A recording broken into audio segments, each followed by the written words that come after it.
Baik, perkenalkan, saya merupakan mahasiswa Universitas Negeri Semarang yang pada kesempatan ini saya ingin menjelaskan bagaimana pelaksanaan program kerja kami di Desa Karanguni dengan kegiatan KKN Giat 13 Universitas Negeri Semarang. Sebelumnya perkenalkan, nama saya Siregar Baginda dari Prodi Ilmu Hukum jurusan atau Fakultas Hukum, dan nanti teman saya juga sedikit menjelaskan atau perkenalan tentang bagaimana program kerjanya. Baik, untuk program kerja kami itu tentang pendampingan pendaftaran OSS atau pendaftaran UMKM melewati OSS dan pendaftaran BPOM. Kegiatan pendampingan pendaftaran UMKM dan BPOM dengan OSS atau One Single Submission dilaksanakan pada Minggu tanggal 2 November 2025 di kediaman Ibu Kadus Ceketro bersamaan dengan agenda arisan rutin. Materi yang disampaikan mencangkup pengenalan sistem OSS, tata cara penerbitan nomor induk berusaha atau NIB, serta prosedur pengurusan izin edar BPOM. Penyampaian dilakukan secara interaktif disertai simulasi pendaftaran akun, sehingga peserta dapat memahami alur birokrasi digital yang seringkali dianggap rumit dan mengetahui urgensi legalitas bagi keamanan produk. Kegiatan ini bertujuan meningkatkan kesadaran para pelaku usaha mikro mengenai pentingnya kelengkapan administrasi dalam dunia usaha. Minimnya informasi mengenai digitalisasi perizinan serta anggapan bahwa pengurusan izin memakan waktu lama menjadi faktor penghambat yang perlu diatasi agar usaha warga dapat berkembang lebih pesat. Melalui kegiatan ini diharapkan para pelaku UMKM dapat lebih mandiri dalam mengurus legalitas usahanya, memiliki produk yang terstandarisasi, serta mampu menciptakan iklim usaha yang kompetitif, aman, dan siap menjangkau pasar yang lebih luas.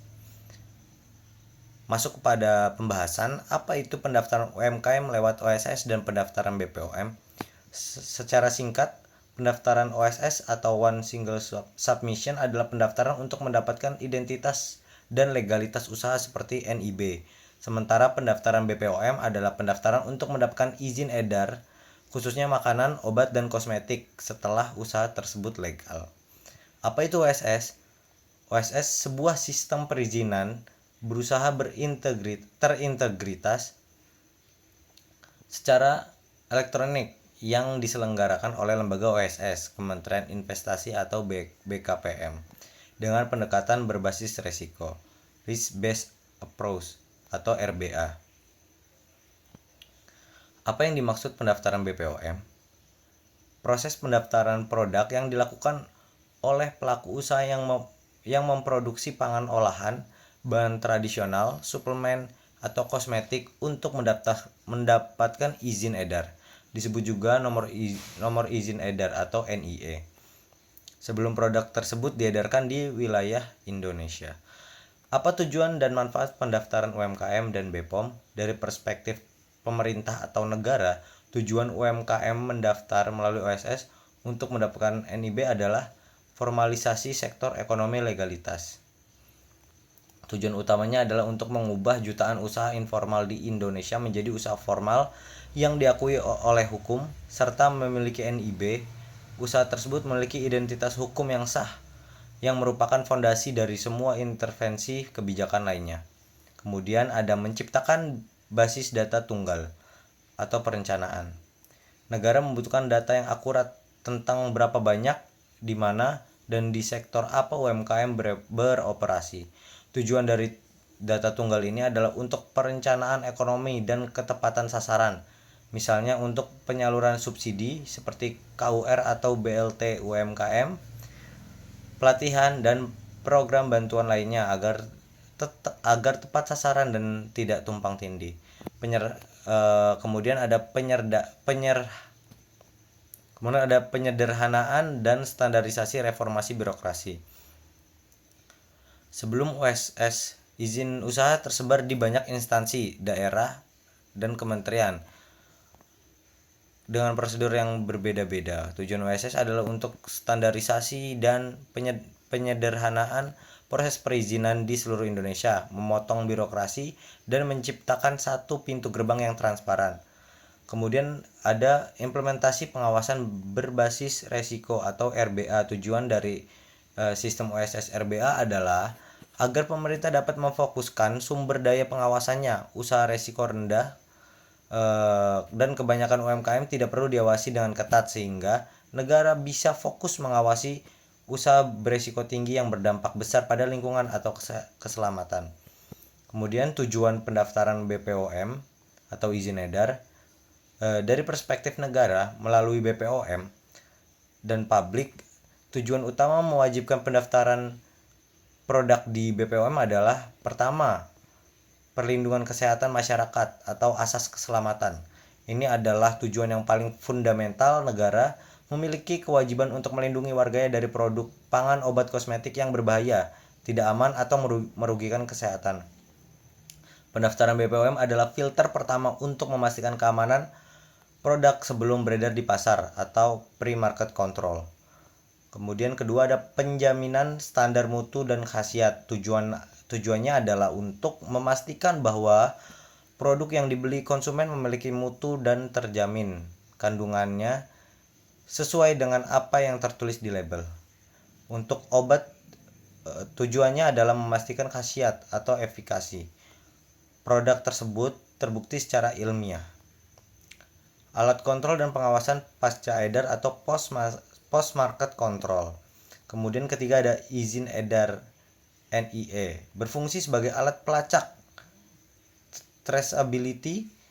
Jika di kemudian hari ditemukan masalah pada suatu produk, misalnya terkontaminasi, BPOM dapat dengan cepat melacak, menarik produk dari peredaran atau recall, dan memberikan sanksi kepada produsen yang bertanggung jawab.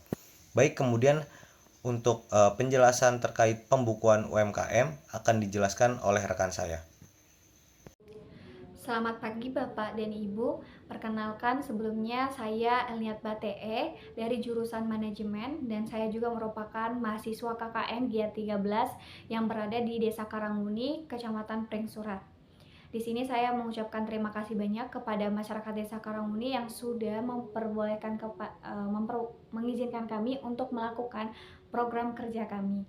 Dan adapun program kerja saya dan kelompok saya yaitu tentang bagaimana cara mendaftar One Single Submission atau OSS dan juga Badan Pengawas Obat Makanan atau BPOM, serta bagaimana cara mengelola keuangan UMKM dengan baik dan teratur.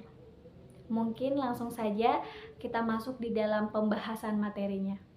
Selanjutnya di sini ada buku saku yang merupakan bagian luaran dari program kerja kami yang berisi tentang materi-materi yang ada pada program kerja kami. Dan di sini saya akan menjelaskan tentang tata cara kelola keuangan UMKM. Sebelumnya kita harus mengetahui apa sih itu pembukuan keuangan UMKM. Dan pembukuan keuangan UMKM sendiri merupakan suatu proses mencatat kegiatan yang ada di dalam sebuah usaha, seperti mencatat transaksi, mencatat pemasukan pengeluaran usaha, yang dimana tujuannya adalah supaya kita mengetahui arus kas usaha kita bagaimana dan kondisi keuangan kita apakah baik atau mengalami masalah, dan juga serta kita bisa mengambil keputusan seperti kita bisa menentukan harga dari sebuah produk yang akan kita jual. Baik, mungkin langsung saja saya akan membagikan sedikit ilmu tentang model pembukuan yang telah saya buat di dalam buku saku ini. Baik, selanjutnya di dalam buku saku tersebut terdapat dua model pembukuan yang telah saya buat, yaitu yang pertama ada model 1 pembukuan mingguan, Yang kedua, model 2 catatan hasil usaha bulanan. Untuk model 1 sendiri di pembukuan mingguan terdapat kolom jurnal, yaitu yang berisi tanggal, kegiatan usaha, pemasukan, pengeluaran, dan keterangan. Dan di sini saya sudah memberikan contohnya. Contohnya yaitu pada Sabtu 1 November 2025 ada kegiatan usaha yaitu penjualan keripik pisang dengan pemasukan sebesar 150.000 dan pengeluarannya minus, dan keterangannya di sini hasil penjualan di warung, dan begitu seterusnya. Kemudian dari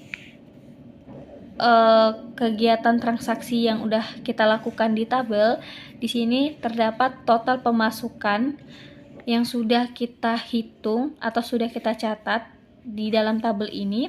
Kemudian kita jumlahkan dan kita mendapat total pemasukannya yaitu sebesar 450.000 serta total pengeluarannya 80.000 dan sisa saldo akhir dari semua transaksi sebesar 370.000. Dan adapun karakteristik dari model 1 pembukuan mingguan ini antara lain yaitu digunakan untuk mencatat uang masuk dan keluar setiap minggu. Kedua, bentuknya sederhana dan bisa diisi di buku tulis biasa. Ketiga, cocok untuk usaha kecil yang sering bertransaksi harian seperti warung, penjual makanan, atau pedagang keliling. Dan untuk kelebihannya sendiri dari model 1 pembukuan mingguan ini yaitu bisa membantu pelaku usaha tahu arus uangnya secara cepat dan juga mudah dipahami tanpa perlu hitung-hitungan rumit. Dan terakhir, dapat dijadikan dasar untuk membuat catatan bulanan. Berikutnya ada model 2 yaitu pembukuan bulanan. Di sini pembukuannya tidak menggunakan tabel, jadi hanya dituliskan secara rinci saja seperti contoh yang sudah saya buat ini. Yang pertama ada tuliskan bulan dan tahun di bagian atas. Contohnya bulan Januari 2025. Kedua, kita mencatat pemasukan selama sebulan. Di sini ada contohnya jual gorengan di pasar sebesar 1.500.000. Kedua, pesanan acara hajatan sebesar 800.000 dan seterusnya. Ketiga, kita bisa mencatat pengeluaran selama sebulan. Contohnya beli minyak goreng dan tepung sebesar 700.000 dan bayar listrik dan gas sebesar 300.000 dan seterusnya. Dan keempat, yaitu kita bisa menghitung hasil bersih atau keuntungan yang kita dapat. Di sini rumusnya ada total pemasukan dikurang total pengeluaran. Contohnya pemasukan sebesar 2.800.000 dikurang total pengeluaran sebesar 1.200.000 dan hasilnya yaitu sebesar 1.600.000 yang merupakan untung yang kita dapat di bulan tersebut. Adapun karakteristik dari model pembukuan ini, yang pertama berisi rangkuman total pemasukan, pengeluaran, dan keuntungan dalam 1 bulan. Kedua, kita tidak perlu mencatat setiap hari, cukup dirangkum dari catatan mingguan. Ketiga, cocok untuk usaha yang ingin melihat perkembangan hasil usahanya dari waktu ke waktu. Dan juga karakteristik dari model 2 catatan hasil usaha bulanan ini yaitu membantu pelaku UMKM melihat apakah usaha untung atau rugi setiap bulan. Kedua, memudahkan pelaku usaha menyiapkan laporan sederhana bila ingin mengajukan pinjaman dan bantuan modal, serta praktis dan bisa dijadikan evaluasi usaha tanpa perlu banyak dokumen. Baik, mungkin sekian dari penjelasan saya mengenai tata cara kelola keuangan UMKM melalui sebuah buku saku yang tadi sudah saya jelaskan. Saya juga meminta maaf apabila selama penjelasan ada beberapa tutur kata ataupun tindakan yang tidak berkenan. Dan saya harap pembukuan keuangan ini bisa membantu masyarakat desa yang ada di desa Karangmuni bisa mengelola atau mencatat keuangannya dengan baik dan teratur, sehingga kita bisa mendukung ekonomi desa yang ada di Desa Karangmuni. Sekali lagi saya mengucapkan terima kasih banyak kepada masyarakat Desa Karangmuni atas partisipasinya.